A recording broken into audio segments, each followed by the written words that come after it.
को लाइक करें, शेयर करें और सब्सक्राइब करो और बेल आइकॉन को दबाओ। अटका ले। सर क्या बोलना चाहेंगे आज जो आपने पत्रकार परिषद रखी यहाँ पे?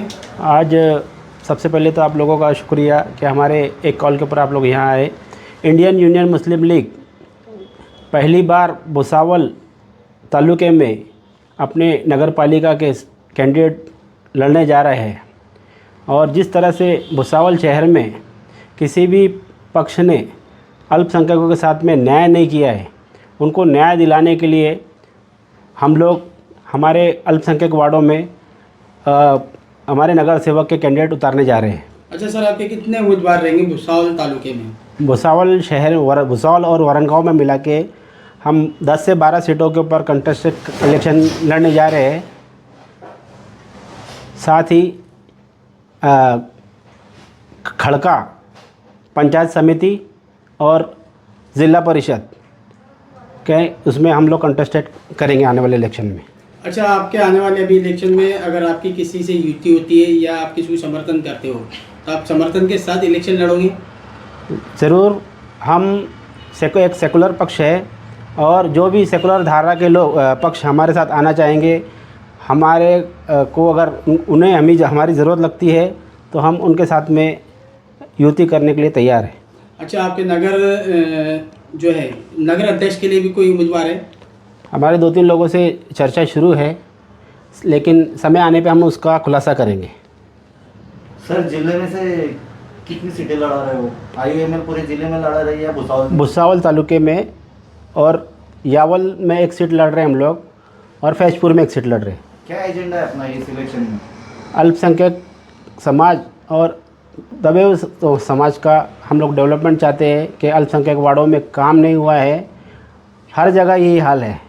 एक सेकुलर पक्ष होने के नाते हम लोग जिस तरह का माहौल पूरे देश में है, वो माहौल से हमारे हर चीज़ में हमारे साथ भेदभाव हो रहा है।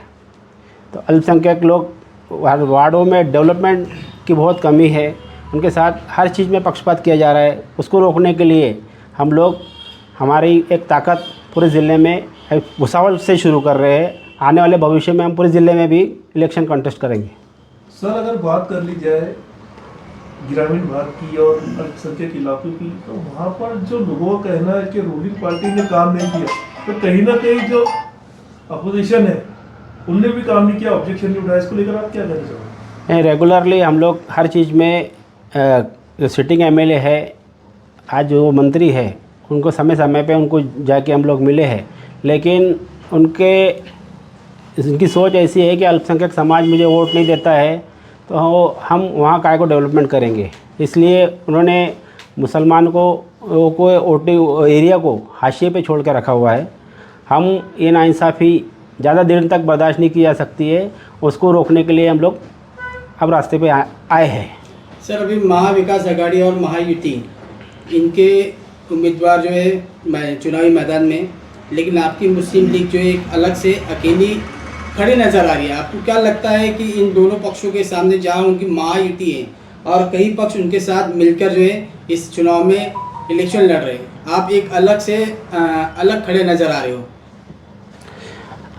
देखो, शुरुआत तो कहीं ना कहीं से किसी न किसी को करनी है। हम लोग हमारे इलेक्शन में आने वाला रिज़ल्ट बताएंगे आपको। हमने इन 9 सालों में यहाँ क्या काम किए हैं, लोगों के क्या काम किए हैं, आपको रिज़ल्ट के शक्ल में आपको यहाँ दिखेगा। और महाविकास आघाड़ी के जो भी कैंडिडेट रहेंगे, आगे चल के हम उनको सपोर्ट करेंगे।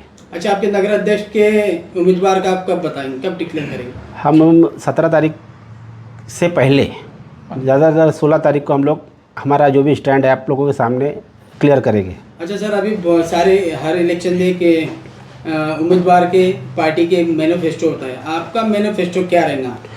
शिक्षा, सफाई और स्टूडेंट्स और जो भी सरकारी योजना है वो हम लोग हर किसी तक आसानी से पहुंचाने के लिए कोशिश तो कर ही रहे हैं। तकरीबन हमने आपके चैनल के माध्यम से बताऊं, कई लोगों की पेंशन के काम किए हम लोगों ने, कई लोगों के राशन कार्ड्स के काम किए हैं, कई लोगों को जो भी शासकीय लाभ है, लेबर कार्ड है, लोगों को बर्तन दिलवाए हम लोग ने, हमारे संगठन के मार्फत से, हमारे पक्ष के मार्फत से हम लोग ने काम किया है। लोगों के लेबर कार्ड बनवा के दिए हैं, जिसकी उनके बच्चों के स्कॉलरशिप के फॉर्म हम लोग भर के देते हैं। तो हमारा जितना भी हो सके हमें हर चीज़ करने की कोशिश कर रहे हैं।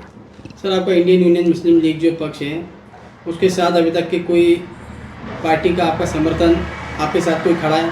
हमने कांग्रेस से हमारे 2 इलेक्शन में हमने कांग्रेस को सपोर्ट किया था। इसके पहले भी जो कैंडिडेट थे कांग्रेस के, मानवतकर साहब, उसके पहले जो श्रीराम पाटिल थे, हम लोग ने दोनों इलेक्शनों में उनका साथ दिया और उन्होंने शब्द दिया था कि हमारे आने वाले समय में वो लोग हमारा साथ देंगे। अभी टाइम है, इस इलेक्शन की 15-16 तारीख तक बहुत सी चीज़ें क्लियर होगी। सर, अभी आप भुसावल की आवाम को क्या मैसेज देना चाहोगे? भुसावल की आवाम को ये मैसेज देना चाहेंगे कि किसी भी प्रलोभन जो लाभ के इसमें ना पड़ते हुए, किसी भी भय के उसमें ना पड़ते हुए, स्वच्छ प्रतिमा के साफ़ सुथरे लोगों को आप लोग नगर पालिका में भेजें। आपके वार्ड का जो मुस्तकबिल है वही बनता है।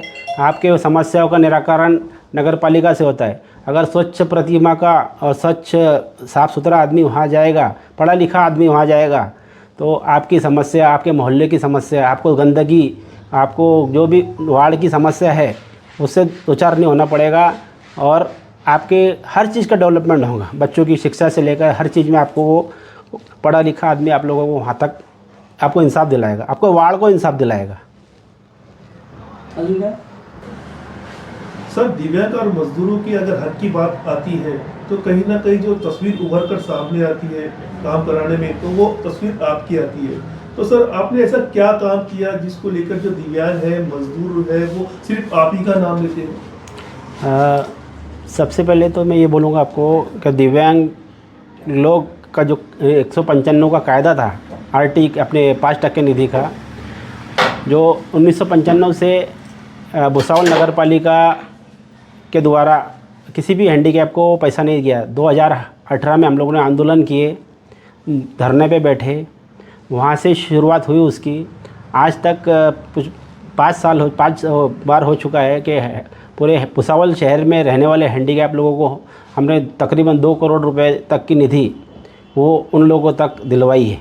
हर साल किसी साल में 30 लाख, बढ़ते बढ़ते वो पिछले साल 48,50,000 रुपये तक हम लोग ने हैंडीकैप लोगों को दिलाई है। इन 5 सालों में तकरीबन 2 करोड़ रुपए की वो रकम थी, वो उन लोगों को मिली है।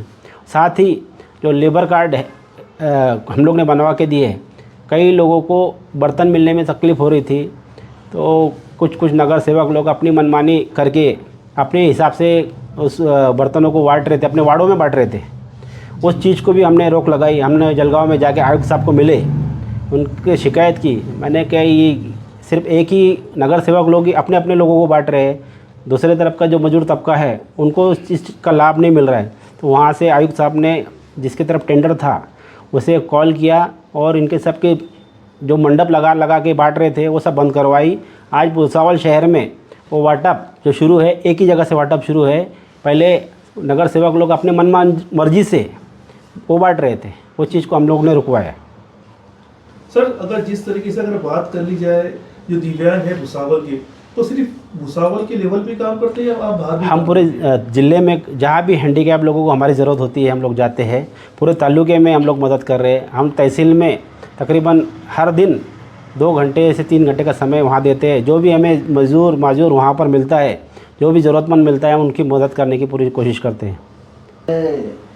रेती का जो मसला हुआ था, रेती नहीं मिल रही थी, लेकिन गुजरात साइड से रेती मंगाई जा रही थी और यहाँ ज़्यादा रेट में बेची जा रही, तो IUML की ओर से भी कुछ मोर्चा निकाला गया था, उसके बारे में क्या बोलोगे आप? जी हाँ, हमने वो मोर्चा काढ़े थे और जी हाँ भाई फिरोज़ भाई, आपके माध्यम से मैं बताना चाहूँगा कि कुछ दिनों पहले हमने पूरे जलगांव ज़िले में फैजपुर, भुसावल, यावल और कलेक्टर साहब को भी मेमोरेंडम दिया था रेती शुरू करने के ताल्लुक से, जिसमें मांग ये थी कि भाई लीगली तरीके से जो रेती है वो शुरू होना चाहिए।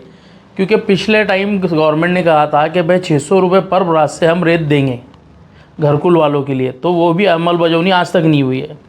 जबकि राज्य से लेके, केंद्र से लेके, नगर पालिका, ग्राम पंचायत, पंचायत समिति सभी दूर बीजेपी की सरकार है, तो फिर इनको ये काम करने के लिए क्यों अड़चन आ रही है?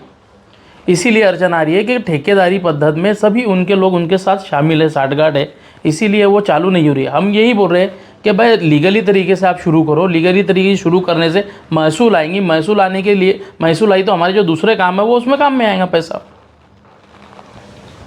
चाहेंगे अभी जो है आज पत्रकार परिषद रखी गई और जैसे अकबर सर ने उनकी बात रखी, रऊफ ठेकेदार ने उनकी बात रखी, आप क्या बोलना चाहेंगे? आप पार्टी को लेके, आप पार्टी की छवि को लेके क्या बोलना चाहेंगे? बिस्मिल्लाहिर्रहमानिर्रहीम। सबसे पहले तो थैंक ऑल ऑफ यू जो आप लोग आए यहाँ पे हमारी इस पत्रकार परिषद में हिस्सा लिया, उसके लिए सभी का शुक्रिया। आज मुस्लिम लीग जो है तो कम से करीबन 10 साल से काम कर रही है। हम हर चीज़ बताना नहीं चाहते, लोग बोलते हैं कि फ़ोटो निकाल के बताते हैं, हम लोग वो चीज़ नहीं करते, लेकिन फिर भी इंशाल्लाह हम लोग 10 साल से रमज़ान के जहाँ भी कहीं किसी को तकलीफ़ लगती है हम वहाँ पहुँचते हैं। किसी की शादी हो, कुछ भी हो, हम लोग अपनी तरफ से सक्षम रहते हैं और हर तरह से हेल्प करते हैं। हमारा दरवाज़ा अकबर सर का ऑफिस 24 घंटे खुला रहता है, तो ये पब्लिक की मांग है, इसीलिए हम लोग आज इस मौके पर यहाँ पे उतरे हैं। और जो हमारे आज 15 कैंडिडेट उतर रहे हैं भुसावल में, तो वो उसी चीज़ को लेके हम लोग उतरे हैं कि हमारी पार्टी का वर्चस्व अच्छा है, एक अच्छी छवि के लोग हमसे जुड़े हैं, इसीलिए हम यहाँ पे भुसावल के अंदर काम कर रहे हैं और ये चुनाव अपनी ताकत से लड़ रहे हैं। हमारी आशा है कि यहाँ की जो पब्लिक है, जो लोग हैं, वो हमारा खुल के साथ दे और अच्छे पढ़े लिखे लोगों को नगर पालिका में पहुँचाए, जिससे उनका भी काम अच्छे से हो सके। सर क्या बोलना चाहेंगे? अभी आप जो है इस चुनाव में आपके उम्मीदवार उतार रहे हैं मुस्लिम लीग से, तो आपके उम्मीदवार कैंडिडेट किस तरह के कैंडिडेट रहेंगे आपके? हमारे फिलहाल भुसावल में जब भी अपन देख रहे हैं तो कोई बोला हम युवाओं को चांस देंगे, हम युवाओं को, तो अपना क्या है? हमारा सबसे पहला तो हमारा जो भी कैंडिडेट होगा वो एजुकेटेड होगा। क्रिमिनल केस वाला कोई भी हम कैंडिडेट को खड़ा भी नहीं करेंगे। हमारी ऊपर से ही पॉलिसी है कि जितने में एजुकेटेड लोग हैं हम वो एजुकेटेड लोगों को ही आगे, भले ही हम कम सीटों पे लड़ेंगे लेकिन पढ़े लिखे लोगों को ही हम लोग आगे वो टिकट देंगे।